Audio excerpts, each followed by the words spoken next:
J'ai décidé d'ouvrir la chaîne sur YouTube Jacques Heilbronn à la question juive.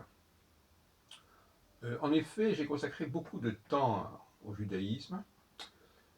Dans le cadre d'associations, en 1978, j'ai fondé le Cercle d'études et de recherche sur l'identité juive. Et ce cercle, à la fin des années 80, a fait partie de ce qu'on appelle la mouvance juive laïque. Notre aventure s'est terminée à peu près vers l'an 2000 avec le colloque sur la dualité que j'ai tenu à la rue Caillot. Dualité juif, non juif, femme, homme et astrologue. Voilà. Et j'ai publié notamment, je ne parle pas de mes travaux sur l'histoire du judaïsme qui existent par ailleurs, mais sur la question de l'identité juive, sur l'aspect sociologique du judaïsme.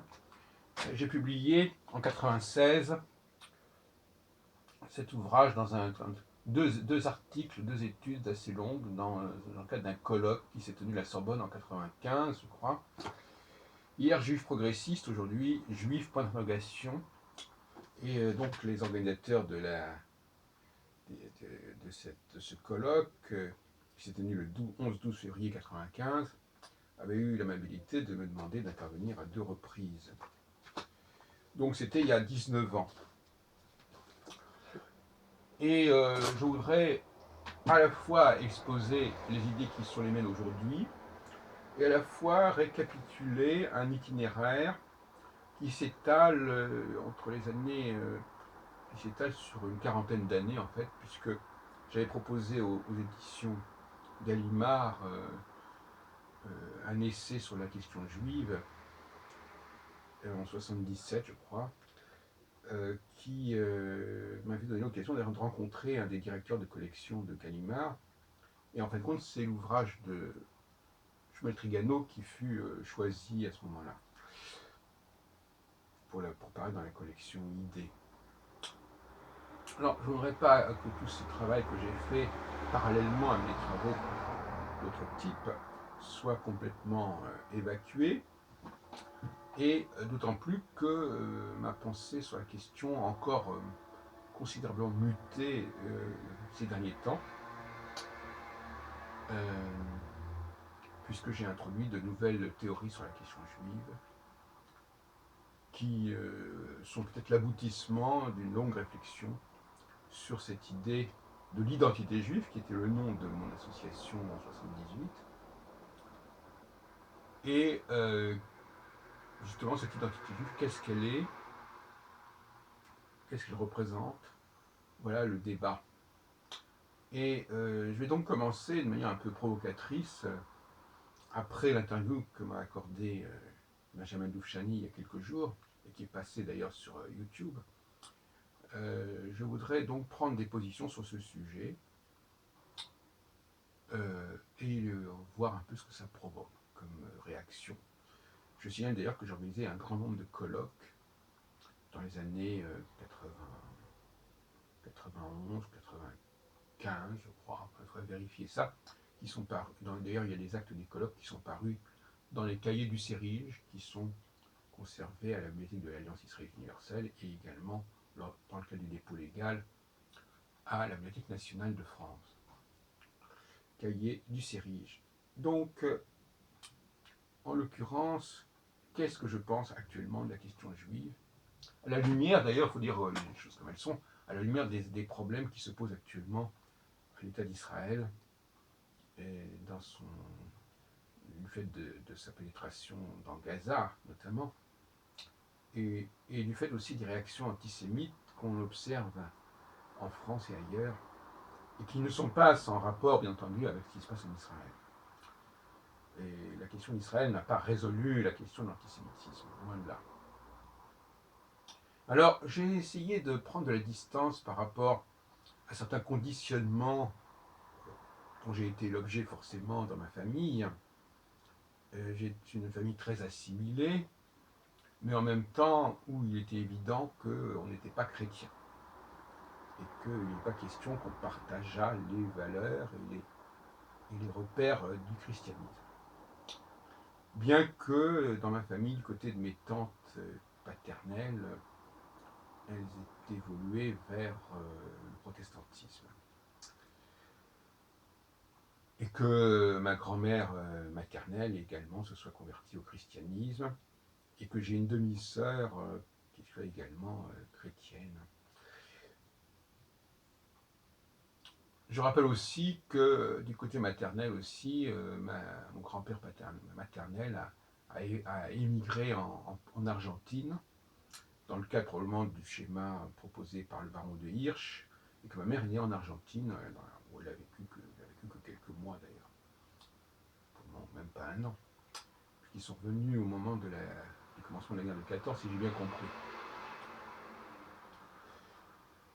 Alors, la thèse que j'ai récemment développée est la suivante, à savoir que les Juifs seraient une tête de pont de la race blanche, de la race européenne, au Moyen-Orient, au Proche-Orient. Un peu comme les Américains sont une tête de pont de l'Angleterre, et de manière générale, les Français aussi se sont installés au Canada. Donc on a des têtes de pont dans toute l'Amérique, puisque les Espagnols et les Portugais sont installés en Amérique latine, et aux dépens, bien sûr, des populations locales. Alors, cet exemple-là, évidemment, n'a pas de parallèle avec ce qui s'est passé au Moyen-Orient, où la présence juive est restée extrêmement minoritaire démographiquement par rapport à l'ensemble du monde arabe, qui n'a évidemment pas du tout disparu.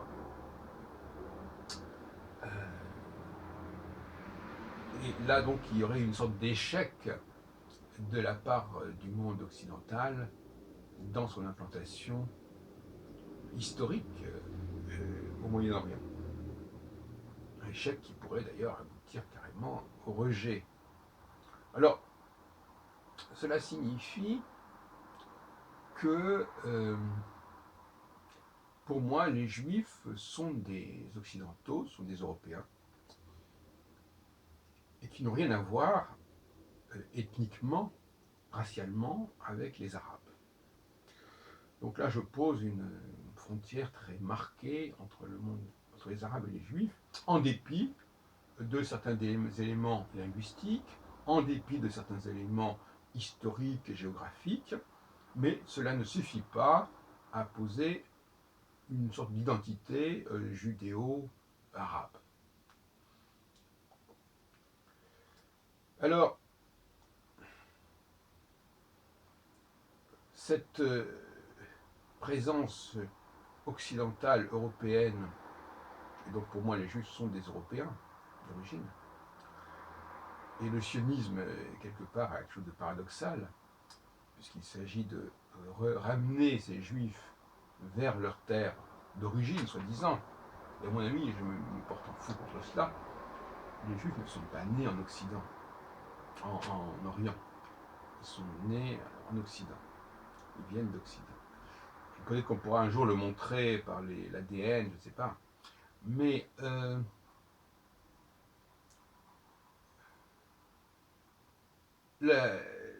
le modèle effectivement d'une colonisation, il est confirmé par les croisades, si on peut dire. Les croisades ont été le moment clé où l'Occident a assumé, a repris en main cette idée d'une implantation européenne dans la région, et cette appropriation notamment de Jérusalem qui a été conquis en 1099. Je crois que c'est dans ce contexte de la croisade que les Juifs, quelque part, à mon avis, font partie de la croisade, au sens de colonisation au-delà de l'espace occidental européen. On voit d'ailleurs aussi avec les villes grecques qui étaient installées en Asie mineure. Au fond, la Palestine fait partie de cette Asie mineure, si on peut dire. Une Asie mineure, c'est-à-dire une Asie considérée comme étant occidentale, européenne, un peu comme, toute proportion gardée, l'Alsace étant une sorte de protubérance du monde germanique au-delà du Rhin. Donc une tête de pont au-delà du Rhin, du monde germanique, et avec tous les problèmes que ça a posé, puisque le monde germanique n'est jamais arrivé réellement à conquérir la France, mais il est quand même tenté de le faire pas mal de fois, au moins 3 fois, en 1870, en 1914 et en 1940. Mais il y a des parallèles, on dit, qui ne sont pas idiots dans ce sens-là. Toujours est-il que je pense qu'il est sain de débattre sur cette question, à savoir que les Juifs sont les héritiers, les descendants, dans le meilleur des cas, d'Occidentaux qui, à une époque très très reculée, se sont installés en Asie mineure, au sens où je viens de l'entendre, et par la force des choses, ils ont développé des différences avec la métropole, c'est-à-dire le monde occidental européen comme les métropoles par rapport aux Juifs. Alors, bon, les Juifs ensuite ont été refoulés. On connaît bien la question dans le cas de l'Afrique du Nord, n'est-ce pas, où les Juifs d'Afrique du Nord ont été refoulés vers la métropole française. Et c'est également un cas de figure qui se présente pour les Juifs de Palestine.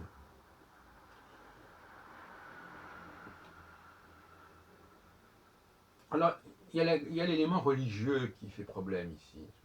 Bon, ça m'a toujours un petit peu travaillé. Je sais que dans mon éducation juive, entre guillemets, croire en Jésus, c'était vraiment le tabou absolu. Et bien évidemment, à ce moment-là, on commence à dire oui, mais est-ce que Jésus a existé, ou ceci ou cela, sans se poser des questions comparables dans le domaine de l'histoire juive. Oui. Et donc, on voit bien que c'est des questions de croyance. Et à la fois, finalement, moi, je serais assez pragmatique dans ce domaine-là. Autant, je pense que les Juifs ont quelque part développé des différences du fait de leur histoire, et que peut-être qu'ils ont effectivement un capital particulièrement intéressant. Peut-être même qu'ils incarnent plus fortement que les Européens le génie de l'Europe. Il faudrait voir. Peut-être qu'ils sont peut-être moins mélangés. Enfin, on pourrait se poser des questions de ce genre, vous savez. Là. Mais au niveau des croyances, je pense qu'il n'y a pas de raison que les Juifs aient des croyances différentes de celles des Occidentaux, et donc de celles du christianisme. Je pense que c'est une erreur de l'affirmer, d'autant plus que le christianisme, de toute façon, assume pleinement l'Ancien Testament.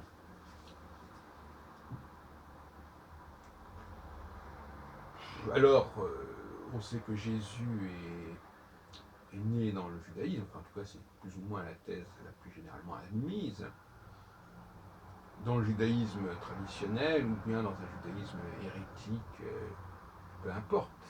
En tout cas, il est issu de cette mouvance de l'Occident dans cette région de l'Asie mineure et du Proche-Orient, si on préfère l'expression Proche-Orient.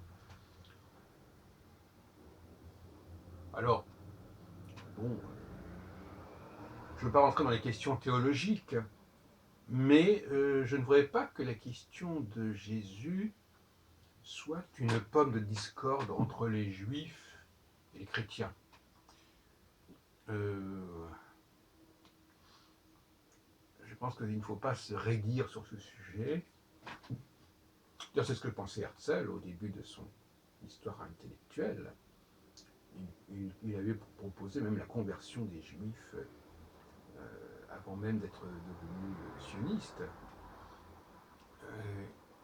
Bon, il y a effectivement de la part de l'Occident européen des attitudes un petit peu ambivalentes à l'égard des Juifs, mais ça tient notamment à des questions religieuses.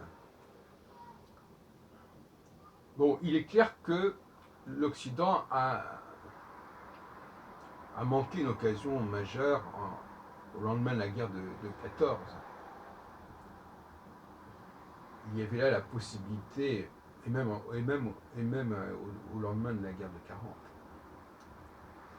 Le XXe siècle aurait pu être le siècle d'une présence européenne très forte au Proche-Orient.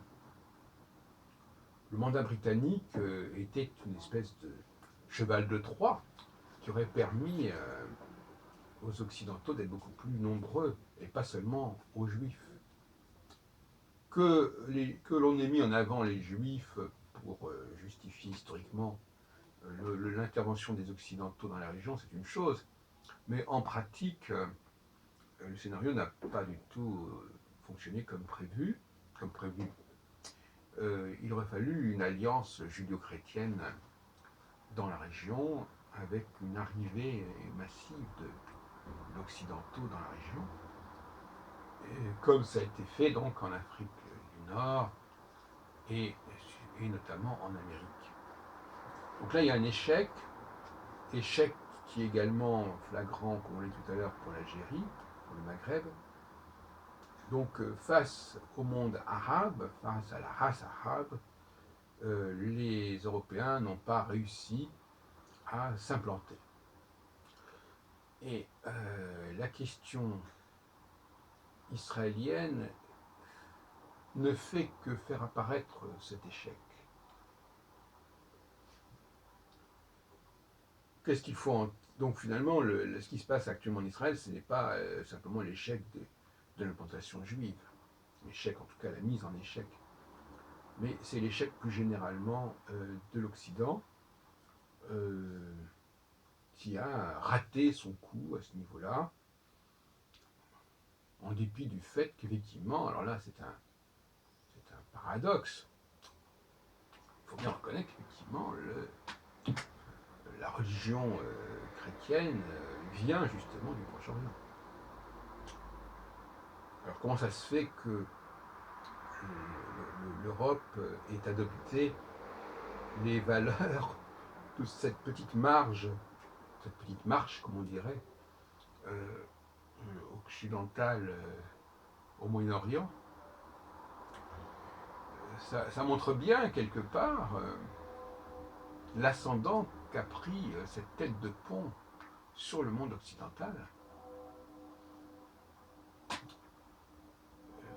Et ça nous ouvre des perspectives que je n'ai pas envie d'approfondir ici, mais il y a un ascendant juif sur le monde occidental. Mais aujourd'hui, nous avons un dilemme en fait. Soit un repli, carrément,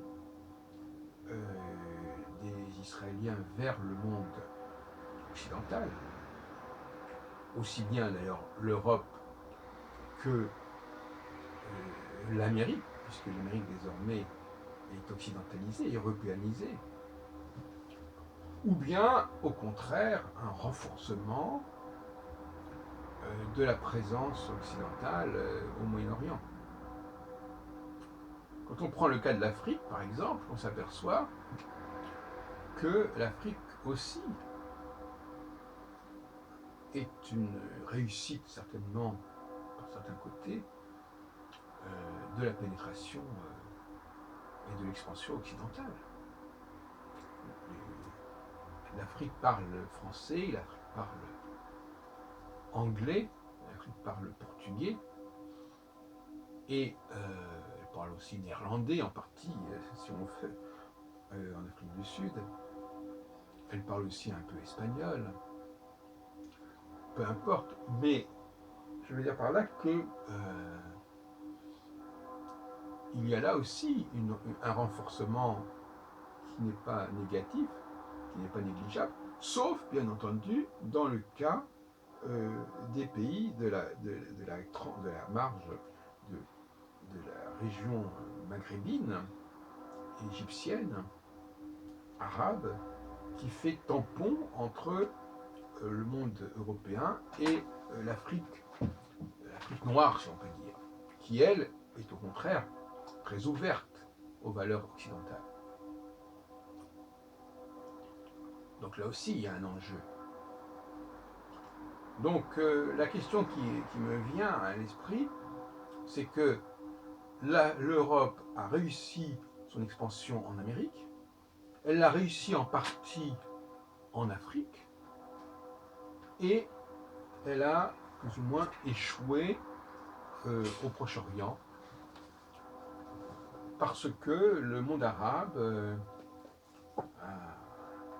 a mieux résisté à cette expansion occidentale, aussi bien en Afrique du Nord que en Palestine. Et en ce sens-là, les Palestiniens incarnent la résistance non seulement à Israël et aux Juifs, mais tout simplement la résistance à l'Occident. Et c'est ce point qui me paraît fondamental. Les Occidentaux ne peuvent pas se désolidariser de la question israélienne. Et il est urgent de prendre des décisions à ce sujet. Alors, soit effectivement, on accepte l'idée que les Juifs font partie intégrante de l'Europe, du monde européen,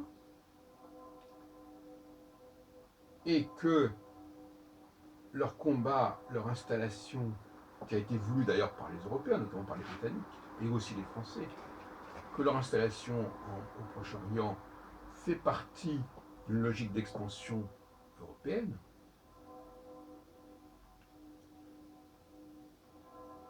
Et il faut en tirer un certain nombre de conséquences, notamment au niveau de l'appui logistique, de l'appui militaire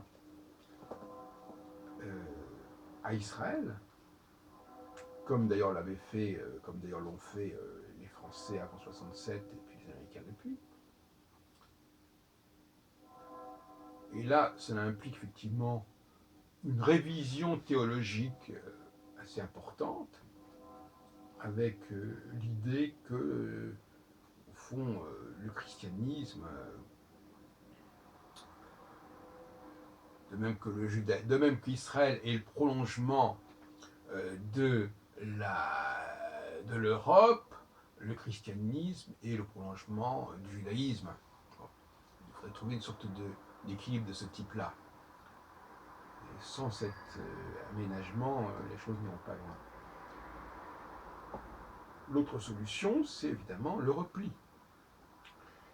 Et c'est assez fâcheux, ce repli. En même temps, il semble que l'heure est révolue d'une implantation majeure de l'Occident dans la région, en dépit, on peut dire ça en plaisantant, plus ou moins, enfin en dépit des interventions puissantes de l'Occident dans le monde arabe, notamment en Irak, notamment en Afghanistan, aussi bien de la part des Russes que de la part des Américains. Donc on voit bien que le monde occidental n'a pas renoncé complètement à une mainmise sur le Proche-Orient. Quand on entend par Proche-Orient, on entend en réalité le monde arabo-musulman. C'est une façon de parler, de dire le Proche-Orient. En réalité, il s'agit d'une rencontre entre deux races différentes, la race européenne et la race arabe. Et à ce sujet, je terminerai là-dessus, mais j'en ai déjà parlé dans une précédente causerie, la notion même de peuple élu, paradoxalement, ça c'est une théorie que je vais développer, qui vaut ce qu'elle vaut,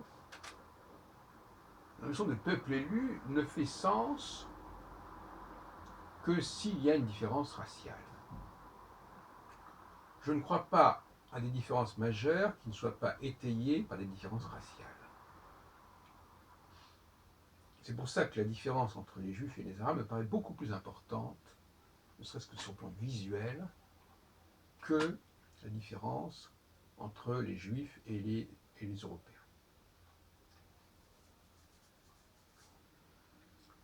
Dans un cas, il y a un décalage synchronique, dans l'autre cas, il y a un décalage diachronique, qui peut être résorbé. Alors, soit l'Occident, de manière un peu cynique, exploite et instrumentalise la situation actuelle au Proche-Orient dans ses intérêts, c'est-à-dire en renforçant son implantation dans la région. Implantation, ce qui veut dire une démographie, une présence démographique importante. Est-ce qu'il en a les moyens? Est-ce qu'il en a la volonté? C'est une autre question. Soit on laisse la situation actuelle, mais à mon avis c'est malsain. C'est d'autant plus malsain qu'il y a cette présence arabe en Occident, en Europe, et notamment en France. Et ça non plus, ça n'est pas complètement tolérable, quelles que soient les questions juridiques, historiques, qu'on voudra bien mettre en avant. Mais